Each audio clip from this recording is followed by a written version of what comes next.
bonjour les sentinelles, j'espère que je vous trouve en parfaite santé ce matin. Je suis votre sœur Inès.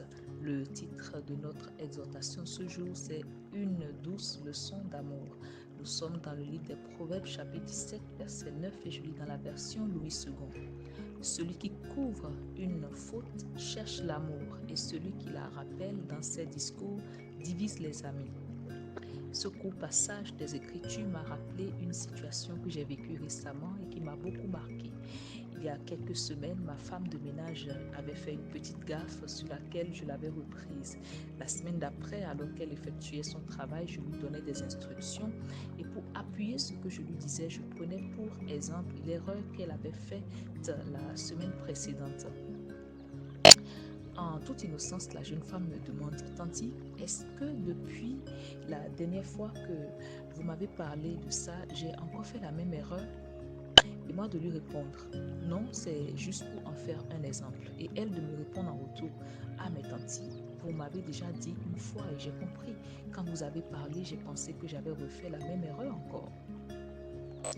Couvrir les fautes des autres n'est pas vraiment une habitude courante, je le reconnais. Nous avons aisément l'habitude de rappeler aux autres leurs fautes. De même, inconsciemment, il est très courant de donner entre griffes des gentils avertissements aux gens autour de nous, soi-disant pour les prévenir par rapport à une potentielle collaboration avec une certaine personne avec laquelle nous avons déjà collaboré, et qui a commis une erreur qui lui a déjà été reprochée et corrigée. En agissant ainsi, pensant aider en griffe, nous créons des préjugés en ces personnes que nous pensons aider, ce qui d'office crée plutôt des divisions. En quittant ma femme de ménage ce jour-là, je m'étais sentie pitoyable car je venais de me rendre compte que c'était une habitude que j'avais développée au fil des ans, comme de même plusieurs personnes dans mon entourage quand je grandissais. J'ai vu des époux, par exemple, qui sont capables de se rappeler les mêmes erreurs du passé avec les mêmes émotions, comme si c'était de veille que la chose s'était produite.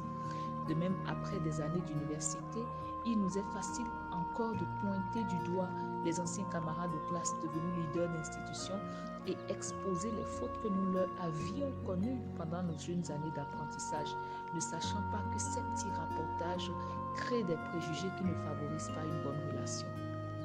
Celui qui rappelle les fautes divise les amis bien-aimés.